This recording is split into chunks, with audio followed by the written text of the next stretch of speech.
Hello everyone, जिया कहानी में आपका स्वागत है। आज की कहानी थप्पड़ की गूंज। चटाक चटाक जय ने अपनी पत्नी नैना के गालों पर जोरदार 2 थप्पड़ मारा। अचानक पड़े थप्पड़ से नैना जमीन पर नीचे गिर गई। यह देखकर पास खड़ी नैना की 2 साल की बेटी उसे पकड़कर रोने लगी। नैना ने गालों पर हाथ रखते हुए कहा, जय, ऐसा क्या किया मैंने? फिर जय दांत पीसते हुए गुस्से में कहा, नैना, तुम्हें मैंने मना किया था ना कि तुम पार्टी में किसी के सामने अपना मुंह नहीं खोलोगी, किसी से भी बात नहीं करोगी। जाहिल गंवार कहीं की, जरा सी भी शर्म नहीं आती तुम्हें? अचानक पड़े थप्पड़ से नैना सकपका गई थी। उसकी आंखों में आंसू आ गए। उसे समझ में नहीं आ रहा था कि आखिर गलती क्या हुई। रोते हुए तेज आवाज में उसने दोबारा कहा, लेकिन मैंने किया क्या?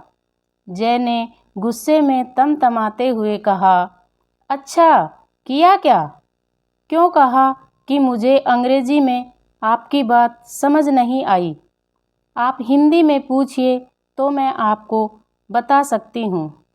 तब नैना को ध्यान आया कि उसने जय के साथी अफसर की पत्नी के साथ हिंदी में बात की थी, क्योंकि नैना को अंग्रेजी बोलनी नहीं आती थी।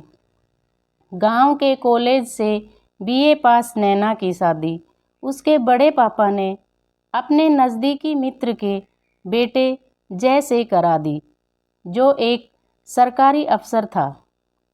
नैना के पिता एक किसान थे और माँ एक सामान्य गृहिणी। नैना अपने माता पिता की इकलौती संतान थी। जय के घर वाले भी मोटे दहेज की लालच में आकर शादी के लिए तैयार हो गए। रंग रूप और गुण से सुंदर नैना बहुत ही व्यवहारिक और सामाजिक स्त्री थी। इसके विपरीत जय अहंकारी व्यक्तित्व का पुरुष था। उसे अपने पद और प्रतिष्ठा का इतना अभिमान था कि उसके आगे वह किसी को कुछ नहीं समझता था। खासकर अपनी पत्नी नैना को तो वह हमेशा से अपने पैर की जूती समझता था। उसके लिए पत्नी का मतलब ही सिर्फ उसकी शारीरिक ज़रूरतों को पूरा करना और घर में दबा कर रखना था।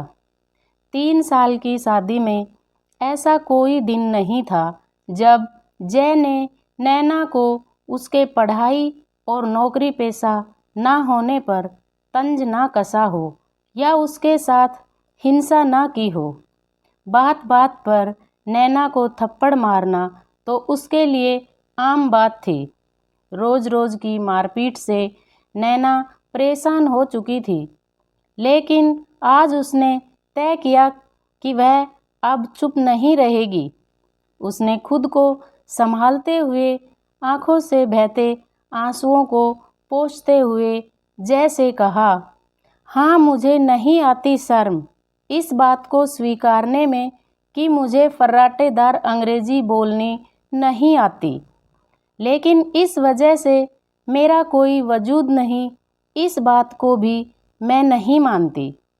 नैना के जवाब को सुनकर जय ने फिर नैना के बालों को खींचते हुए कहा, अच्छा, बड़ी जुबान चलने लगी है। कान खोलकर सुन लो, 2 कौड़ी की औकात नहीं है तुम्हारी, ना ही तुम्हारा अपना कोई वजूद है। जिस दिन मैंने तुम्हें छोड़ दिया ना, उस दिन लोगों के घर घर जाकर नौकरानियों की तरह जूठे बर्तन और झाड़ू पोछा करोगी। तब जाकर मुश्किल से पेट भर पाओगी, लेकिन सम्मान और इज्जत तो भूल ही जाओ, क्योंकि तलाकशुदा स्त्री को समाज में कभी सम्मान नहीं मिलता। समझी? सिवाय तिरस्कार के। तुम मेरी पत्नी हो, एक सरकारी अफसर की पत्नी। इसलिए लोग तुम्हारी इज्जत करते हैं और यही तुम्हारी पहचान है। 2 साल की बेटी को गोद में लेकर नैना ने कहा, ओह, तो मैं पिछले 3 सालों से धोखे में थी कि तुम मुझसे प्यार करते हो और एक ना एक दिन तुम मेरे प्यार को समझोगे और मैं तुम्हें अपने प्यार से बदल दूंगी, क्योंकि पति पत्नी मिलकर एक दूसरे के पूरक बनते हैं। लेकिन मैं गलत थी। मुझे क्या पता था कि प्रतिस्पर्धा पति पत्नी में भी होती है।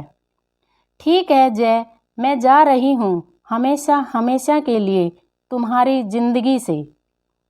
अब तुम अपने स्टैंडर्ड की दूसरी पत्नी ले आना अपने लिए।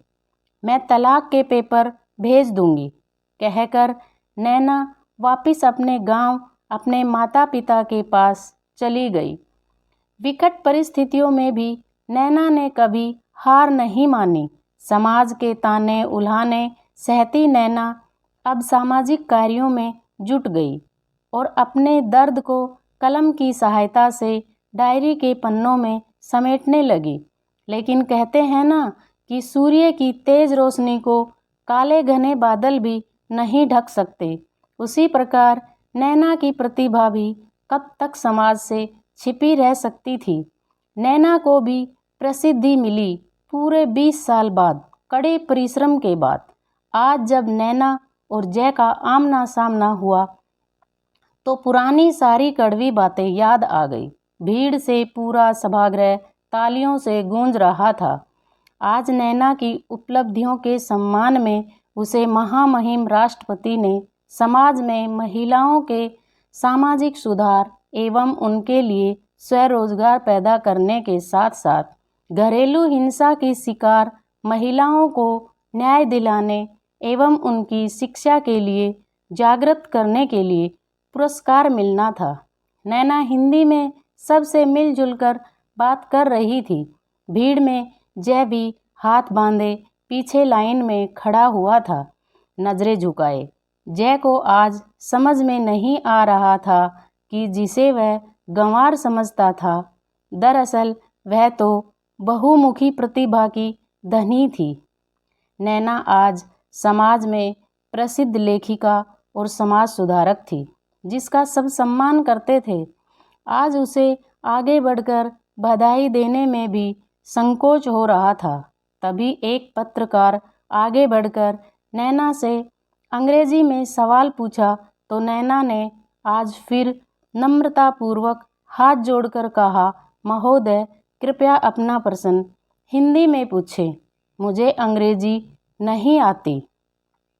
तब पत्रकार ने कहा, जी माफ़ी चाहूँगा, मैं अपना सवाल हिंदी में पूछता हूँ।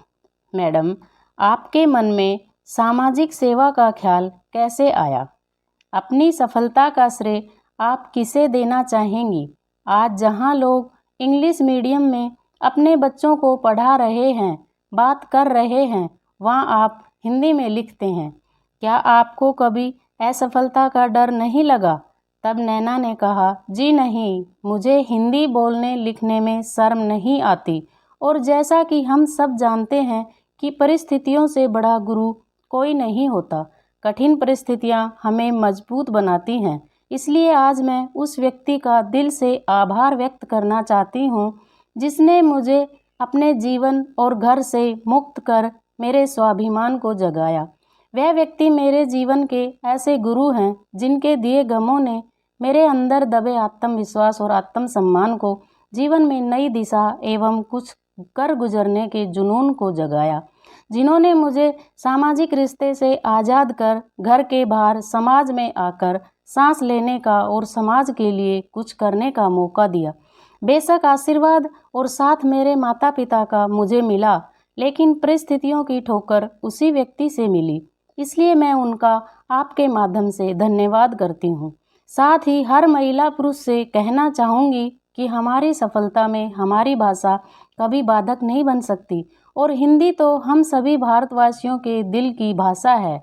सफलता के लिए बस सच्ची लगन और जुनून की ज़रूरत होती है।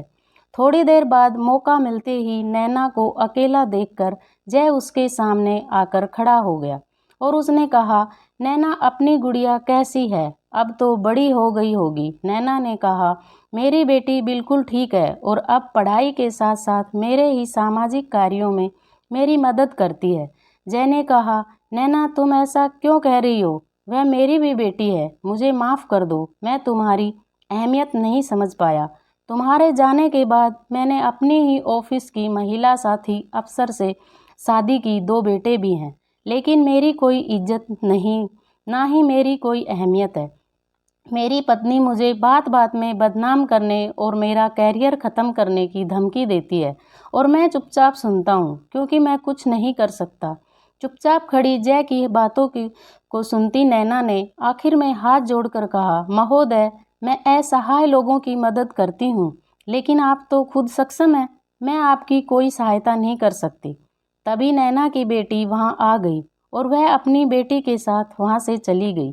जय आज नजरें झुकाए चुपचाप सब कुछ सुन रहा था, लेकिन आज कुछ भी कहने की स्थिति में वह बिल्कुल नहीं था और अपने तिरस्कृत किए रिश्ते को जाते देख रहा था, क्योंकि वह आज मजबूर था और कुछ नहीं कर सकता था।